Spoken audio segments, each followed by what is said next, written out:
Your energy, Gemini, holds the frequency of Spirit Bear of 396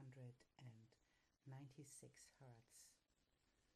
And what that means, well, I will read it to you in the end when we have more information about your upcoming month. So this is a timeless reading. Whenever it finds you, trust your impulse and trust that there is information for you in the right timing. I am doing this reading in a time that is really all about change and a little bit about not knowing what to expect next and how to create our next future. So we will see what that means for you, Gemini, and we have, I think we have these cards. And then we want to have astrology cards for you to see what that means and which themes are coming up for you. And we want to have a moon card as well to have information about this. And I want to have these as well. And we have this one and this one. And then we have tarot cards as well. And we'll see.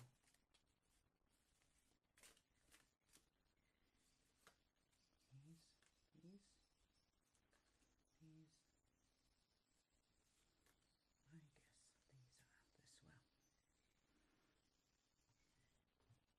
So, we'll see, Gemini, what is your month about?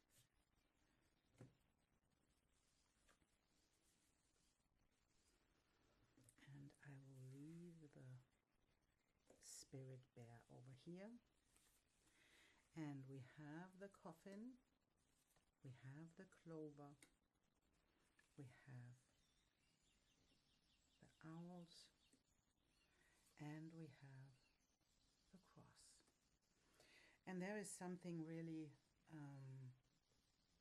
destined happening. I think there is really, whenever you feel at the moment when you feel stuck, and you don't know where to go, you don't know where this all is leading. It's just a tiny, tiny moment until you know. Because we have the clover, that is a really tiny time span. And we have a lucky break. So we have this moment of luck that is getting you out of this stagnation. And even if you feel sick at the moment, and if there is something that is blocking you in a way, this feels like there is a big change coming up, and that is a lucky change because we have the clover. But also what we see also is that this will create a little bit of stress, and too much of everything can create stress, and that can be as well about luck. So whatever happens in your life right now, it can create a little bit of stress because it is you know, when you are in a stuck situation and then it opens up and everything is moving, then we have stress as well, right? So it is not always about stressing us out when something isn't moving. Something can stress us out if it's moving. So there is something that will get you into motion, and that will get you into connection and communication as well. And this is destined. So we are talking about a purpose. We are talking about your path in this lifetime, and we are talking about a big change that you really, really long for.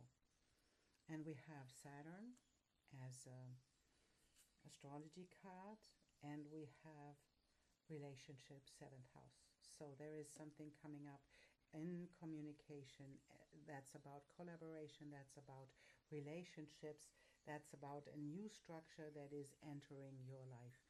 And this can cause a little bit of stress. The moon card tells us that it is a powerful change that you have to expect. And that's what we see as well in these cards, right? We see the powerful change from stagnation into something that is really moving forwards.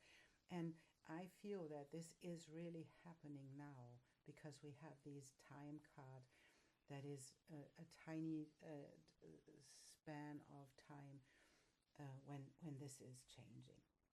And I feel we have, at the moment, we have the month of June. So if you listen to this right now in 2025, this can be the entering of Jupiter into Cancer, because it's happening in a couple of days. And Jupiter really feels good in Cancer. And it will leave your sign.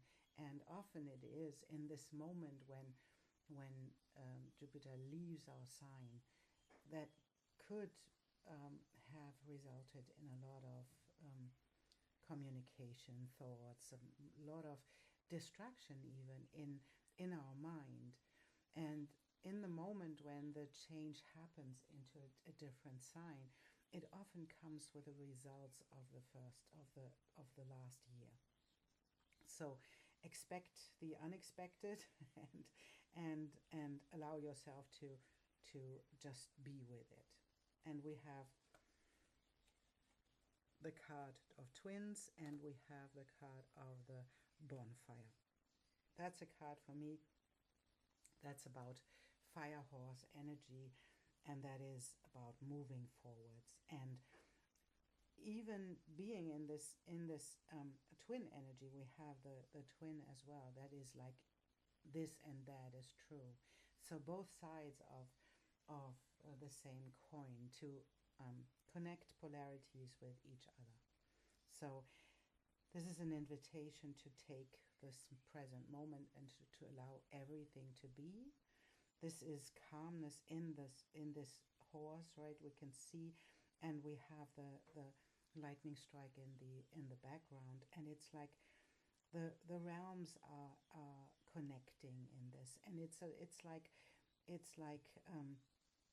seeing between the lines, seeing in between the timelines, seeing the different dimensions we are dealing with at the moment. And that is of course, that's a highly spiritual thing, where we talk about frequency, where we talk about timelines we are entering in, or we are already entered in, and how to connect these worlds of 3D and 5D, or whatever it is you believe in. So this is the combination to allow all of this to be, allow the connection to be, and to try to connect the seen with the unseen, and stay in your passion, because that's what's coming up as well. If this is about a romantic relationship, this can be stressful for you as well, because that is a lot of passion that comes up here. But even if it's not, and I, at the moment it is, of course, it's the 7th house, but it's not only about romantic relationships. It's about relationships in general, right? Can be a collaboration that is connected through this passion that and this gets you moving, and it's leading you into the right direction. It's leading you into this passion of yours, and into your purpose. And it's leading you out of this stagnation and this sadness that you have inside of you. It's leading you out of it, because it's a really, really powerful change. And it brings a new structure in relationship, brings a new movement forwards, because now Saturn is in Aries, and it changed this energy. So that is maybe feeling a little bit stressful in the moment, but that is destined as well to look at it. And so Gemini, what we have in these, no, that's not the right way I pulled it this way. So we have the Ten of Wands, and it's that like leaving behind the burden, leaving behind the stressful moments that were there um, in our stagnation, right? Leaving behind all the things that we carry. This woman is carrying all of these flowers, and she's burdened.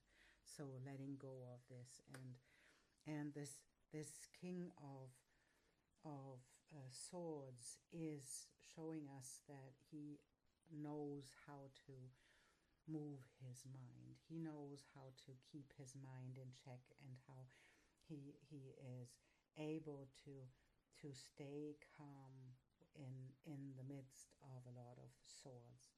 And this is the male depiction of the King of Swords. We have always two in this deck, and this is the male one. So it is about being active, about keeping your mind in balance.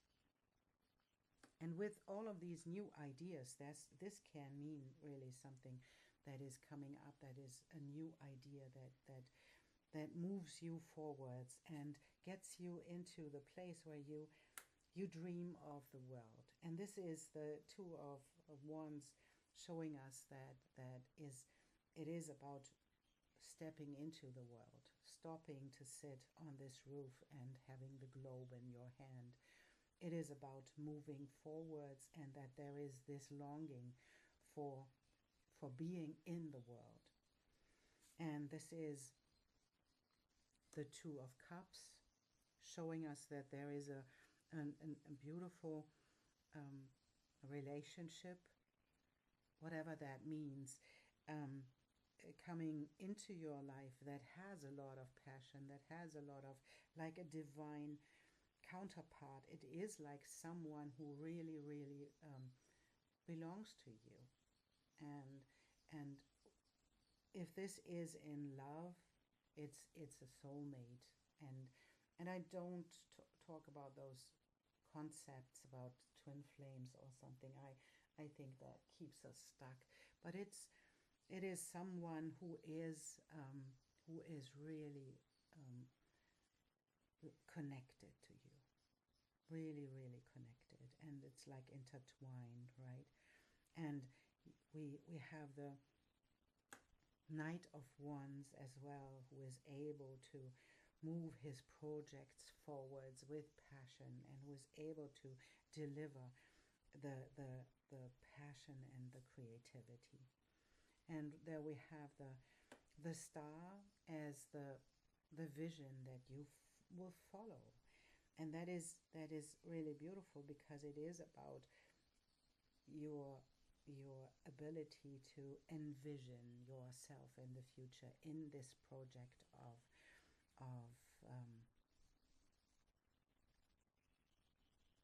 collaboration and creation and passion. This is like connecting the worlds, and there is something in this collaboration where you allow yourself to be in this beautiful intertwined, I would say, relationship in passion, because we have this on top of the fire horse, right? It is in passion to be in this place and to allow yourself to create from this, to combine the worlds, to connect the worlds, to allow people to connect even to themselves or to their spirituality, whatever that means in your life.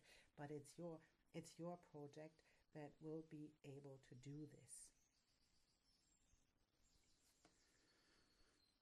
And then we have the Three of Cups and the Four of Cups, and that is just this moment of collaboration where we allow others to give us something, we exchange. And this seems to be a relationship that is not about a romantic relationship, because we have the Three of Cups as well, right? It can be either or it can be and a romantic relationship and a collaboration. But what it's saying is that this is about the exchange.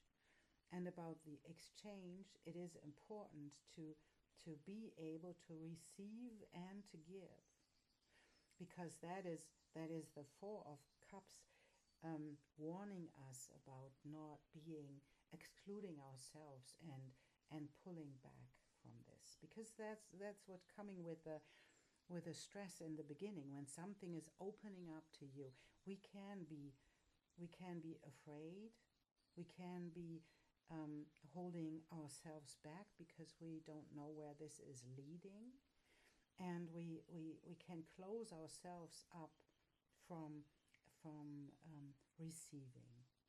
And this is like the shelter that she gets. She cannot see it because she is so closed and sitting just with herself in this depiction of the Four of Cups. So it is like a warning about not closing yourself up and stepping into this relationship, into this opportunity, and to be with it, and to allow yourself to receive and to create at the same time, even when it feels stressful for you, even when you don't know where it's going and you don't know. So this is not, and that is interesting that we have the Five of Wands here, because it is like competition. It's like playing games. And this is like playing games, right? And it's like the warning of not stepping into these areas where you play games, or where you don't choose the things that you have on your table to choose from. This is like staying with one foot, and we have the Saturn, right, as the structure, staying with one foot on the ground, even when there is an amazing opportunity showing up, and knowing about you have everything that is that you need to create from this place. So that's the invitation to stay grounded and not step into competition or into a game playing when these opportunities arrive, because it is trying to give you a structure in your relationships, gives you a structure in how you want to move these energies forwards. And the guiding energy that we have in this month for you, Gemini, is the number 15, and it's the Spirit Bear of 396 hertz. And I want to read the beginning of this card for you, because I think it's beautiful. You are being healed from guilt and fear. Such emotions will no longer steal your personal power or dissuade you from confidence, happiness, and realizing your own worth. No matter how unlikely it may seem, you are going to emerge from a spiritual winter into light and life. The divinely ordained time for you, for your liberation, healing, and emergence is much closer than you realize. Abundant blessings are stirring and shall soon manifest. That's what's happening here. This is the change that you are waiting for, into this healing and into this moving forwards and into your abundance and your vision. Gemini, I wish you an amazing month that is ahead of you, and allow yourself to receive and stay present and not pull back, because there is something really amazing coming up in your life that will get you out into the world. and into your vision that you long for to create and to bring into life. So thank you so much for being here and for listening to me, and I see you soon.